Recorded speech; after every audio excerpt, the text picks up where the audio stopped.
คลิปนี้สิพามาเก็บกำไรจากตลาด Binary Option อยู่ในแพลตฟอร์ม Bittrex เดี๋ยวเฮาสิเข้าเป็นออเดอร์ถัดไป ซึ่งมื้อนี้ก็เป็นจังหวะตลาดที่งามเนาะถ้าเทียบจากโซนก่อนหน้า ก็ถือว่ามีการผลักดันไต่ขึ้นมา อาจจะบ่ได้ยาว แต่ว่าจะมีช่วงที่ขึ้นไปแล้วก็ย่อตัวลงแล้วก็ขึ้นไปเนาะเพราะฉะนั้นเราจะเอาจัก 2-3 ไม้ที่เป็นออเดอร์เอาออเดอร์$15มาติงเกลจาก2ไม้3ไม้เก็บได้ก็จะเอาลงเก็บบ่ได้ก็จะเอาลงเด้อทุกคนเด้อตอนนี้เรามีทุนอยู่179ออเดอร์แรกของเราเกี่ยมบายเป็นหยังคือเข้าออเดอร์บายก็ง่ายๆเลยเมื่อมีการผลักดันขึ้นมาปึ๊บเนาะในช่วงเกิดมีการ break out หลังจาก break out แล้วก็ต้องพุ่งอันนี้เป็นเงื่อนไขของเราหรือพอได้จะมีอินดิเคเตอร์ตัวใดเข้ามาช่วยก็แฮงดีแต่ว่ามื้อนี้นี่มาใส่แท่งเทียนโดยตรงซึ่งในเงื่อนไขของเราก็คือต้องขึ้นต่อรอท่าเกี่ยมปิดจ็อบไปงามๆตามเงื่อนไข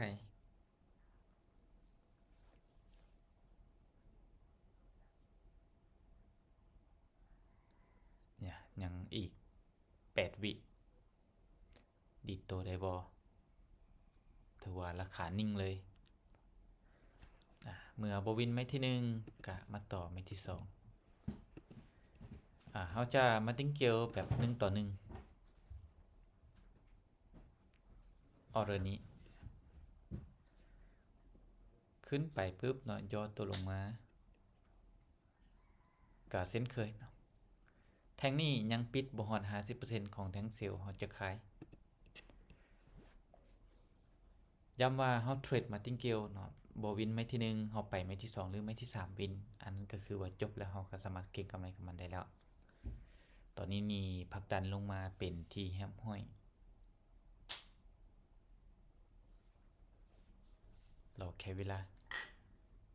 สามารถที่จะใช้ตัว Binance นำมาเทียบในกราฟและก็เทรดได้เช่นเดียวกันสำหรับประเด็นที่โบอยากกล่าววิเคราะห์เองก็ปิดจ็อบไปปีหนึ่งเสีย1แต่มีกำไรออเดอร์ต่อมา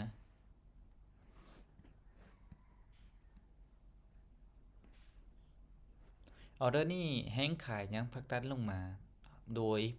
เปิดราคาให้เกียรติแท่งก่อนหน้าเนาะก็คือแท่งเซลล์ตัวนี้เนาะเปิดต่ำกว่าแท่งนี้ก็เซลล์ต่อไม้นี้จะวินหรือจะเสียเฮาก็หยุดก็มาสรุปกำไรนำกันเลยแต่ในเงื่อนไขของเฮาก็คือมันต้องลง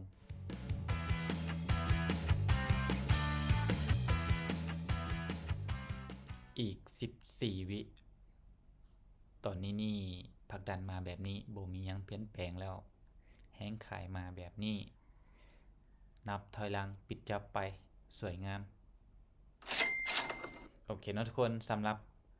3ไม้ที่เราเทรดไปทุกคนก็จะได้เห็นแล้วว่ากลยุทธ์ที่เราใช้หรือเทคนิคในการวิเคราะห์สำคัญก็คือ